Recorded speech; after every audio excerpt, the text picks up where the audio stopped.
بسم اللہ الرحمن الرحیم نحمدہ ونصلی ونسلم علی رسولہ الکریم اما بعد فاعوذ باللہ من الشیطان الرجیم بسم اللہ الرحمن الرحیم فطرۃ اللہ التی فطر الناس علیہا لا تبدیل لخلق اللہ ذالک الدین القیم۔ عزیزان گرامی، برادران عزیز، آج آپ کی خدمت میں ایک بہت بڑی کامیابی کا ایک راز بتانے لگا ہوں۔ عزیز دوستو، انسان کی تخلیق کا مقصد اللہ رب العزت نے اپنی عبادت بنایا ہے، اور انسان اللہ کی قدرت کا شاہکار ہے۔ عبادت کی پہلے تو دو قسمیں ہیں اور ایک اہم تیسری قسم بھی ساتھ ہے۔ پہلی قسم یہ ہے کہ انسان بلا واسطہ اللہ کی عبادت کرے، نماز ہے، روزہ ہے، حج ہے، زکوٰۃ ہے، روزے ہیں، اسی طرح اور احکامات ہیں جو براہ راست انسان کو خطاب ہے اور انسان ان کو سر انجام دے۔ یہ بلا واسطہ اللہ تعالیٰ کی عبادت ہے۔ اور ایک بالواسطہ ہے، کھانا پینا، معاملات، کاروبار اور سونا جاگنا، یہ ساری چیزیں بالواسطہ عبادت بنتی ہیں، یعنی جب ان کے اندر نیت اچھی شامل ہو جاتی ہے تو پھر یہ عبادت بن جاتی ہے۔ تو تیسری قسم جو بہت اہم قسم ہے، عبادت کی اہم ترین قسم، وہ کیا ہے؟ ہر انسان میں اللہ پاک نے ایک انفرادی خاصیت ایسی رکھی ہے کہ جس انفرادی خاصیت اور کمال کی بنیاد پر انسان اس دنیا میں ایک وکھرا اور نکھرا اور ایک خاص کردار ادا کر سکتا ہے کہ اس جیسا کردار کوئی اور ادا نہیں کر سکتا۔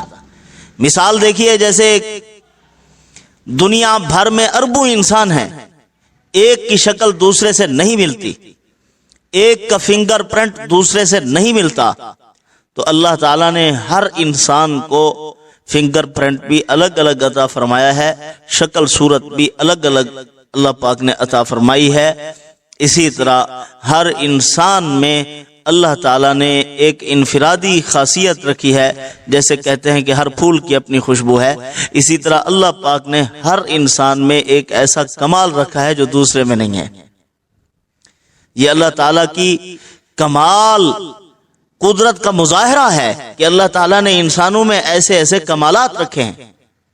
ماہرین نفسیات کہتے ہیں 3 سے 5 خصوصیات ہر انسان میں ہوتی ہیں، اگر ایک نہ نکھر سکے تو دوسری نکھرتی ہے، اور بعض حضرات کہتے ہیں کہ 7 ہوتی ہیں، کہ ان میں سے ہر ایک خاصیت انسان میں وہ نکھار پیدا کرتی ہے جس سے وہ عام آدمیوں سے ممتاز ہو کر سامنے آتا ہے۔ اب وہ صلاحیت کا پتہ کیسے چلے گا، ہمیں نظر کیسے آئے گی کہ یہ صلاحیت ہمارے اندر موجود ہے، اور اس صلاحیت کی بنیاد پر ہم کیا کچھ کر سکتے ہیں؟ اگر اس کو معوف کر دیا جائے تو کیا نقصان ہوتا ہے؟ اس کے بارے میں مختصر گفتگو یہ کرتا ہوں۔ پہلی بات تو یہ ہے کہ اس صلاحیت کا پتہ کیسے چلے گا کہ ہمارے اندر وہ موجود ہے؟ انسان بنظر غائب اپنے من میں جھانکے کہ وہ صلاحیت کہاں ہے اور کون سی صلاحیت ہے میرے اندر جو مجھے دوسرے انسانوں سے ممتاز کر سکتی ہے۔ اب وہ جب غور کرے گا تو اس کو نظر آ جائے گی۔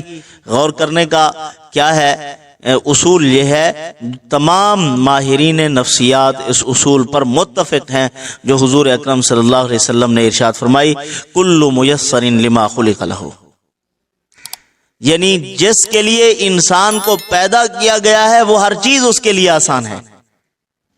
ہر انسان کے لیے جو چیز جس کے لیے وہ پیدا کیا گیا وہ آسان، اس کا محبوب اور من پسند مشغلہ ہے جو اس میں غور کرے، جس سے گھنٹے منٹ نظر آتے ہیں اور پورا دن اس کو گھنٹہ نظر آتا ہے، وقت گزرتے پتہ نہیں چلتا، اس کی دلچسپی اتنی ہوتی ہے کام کے ساتھ، وہی محبوب مشغلہ ہے، وہی صلاحیت ہے، وہی انوکھا کمال ہے جو اللہ نے اس کو عطا فرمایا ہے۔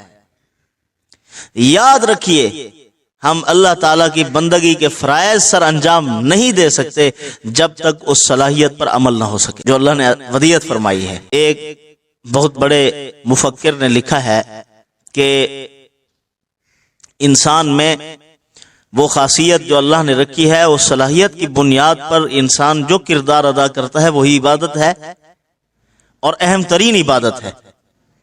اگر ہمارے ڈاکٹر عبد القدیر صاحب ایٹمی پاور نہ بناتے تو اپنی صلاحیت کو کھونے والے ہوتے، نہ یہ کہ وہ اس صلاحیت کو اجاگر کرنے والے، اور اس کوتاہی کی سزا ملتی دن قیامت کے اللہ تعالیٰ کے ہاں کہ آپ کو میں نے یہ صلاحیت عطا کی تھی، لیکن آپ نے اس صلاحیت کی بنیاد پر ملک پاکستان کو ایٹمی پاور کیوں نہیں بنایا تھا؟ عزیز دوستو، وہ ایک محفوظ کرنا اس صلاحیت کو ہماری ذمہ داری ہے، اس کی حفاظت از حد ضروری ہے، اور اس پر عمل درآمد بھی انتہائی ضروری ہے۔ جس طرح سنارا سونے پر محنت کرتا ہے، اسی طرح ہمیں اپنی اس ودیعت کردہ صلاحیت پر بھرپور محنت چاہیے، اس پر محنت کرنی چاہیے۔ دیکھیے، عقابی نظر، عقاب کو اللہ نے نظر عطا فرمائی ہے، وہ نیچے دیکھ لیتا ہے پانی کتنی نیچے ہے، اور شاہین کی پرواز مشہور ہے۔ تو اگر شاہین پرواز کرنا چھوڑ دے اور تسبیح پکڑ کے بیٹھ جائے، اس کی عبادت کسی کام کی نہیں ہے۔ اللہ نے جو صلاحیت عطا فرمائی ہے وہ اسی میں ترقی کرے۔ اسی لیے کہتے ہیں کہ کوا اور عقاب بھی اڑ رہا ہوتا ہے اور کوا بھی۔ اگر منہ سامنے ہوا آ جائے تو کوا مڑ کے ہوا کے رخ پر چل پڑتا ہے، کہتا ہے مجھے ادھر کام ہے، کام شام کوئی نہیں ہوتا، اس کو حوصلہ نہیں ہوتا، ہمت نہیں ہوتی۔ اور اسی طرح اگر عقاب چل رہا ہو ہوا کے رخ پر تو ہوا کے مخالف چل پڑتا ہے کہ لوگ کیا کہیں گے کہ عقاب ہوا کے سہارے اڑ رہا ہے۔ یہ حوصلہ ہوتا ہے، یہ ہمت ہوتی ہے اس کے پاس۔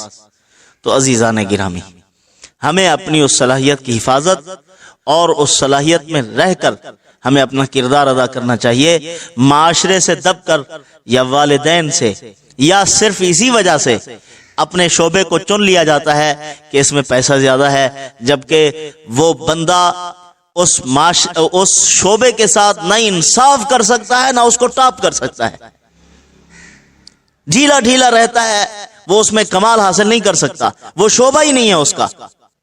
تو ہمارے معاشرے میں اکثریت ایسی ہے جو کسی سے دب کے اپنے لیے ایک شعبہ چنا ہوا ہے، جبکہ وہ اس میں نہ مہارت رکھتے ہیں نہ ان کو دلچسپی ہے، صرف اس لیے چنا گیا ہے کہ اس میں پیسے زیادہ ہیں۔